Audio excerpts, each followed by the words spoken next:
Ito ang La Senyora.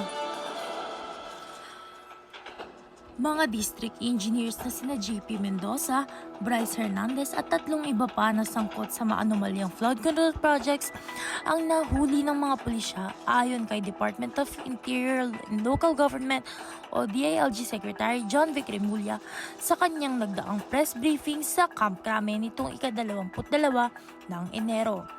Kinilala ang tatlong iba pa bilang sina RJ Salvador Dumasig, Juanito Coronel Mendoza at si Cristina May D.R. Pineda na nahuli sa isang checkpoint sa Sagada. Dagdag ni Remulla, mayroon pang isang pinaghahanap na nanggangalang Emilita Capistano Huat, ngunit natuntunan nila ang lokasyon nito at malapit na nila itong mahuli. Matatanda ang naging malaking usapin sa bansa ang issue ng flood control projects kung saan bilyong-bilyong piso na para dapat sa pagpapatatag ng mga daanan at daluyan ng tubig ang inimbestigahan ng Senado kung saan nga ba at kanino ito napunta.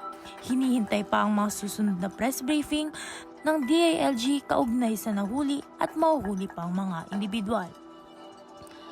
Ito ang La Senyora.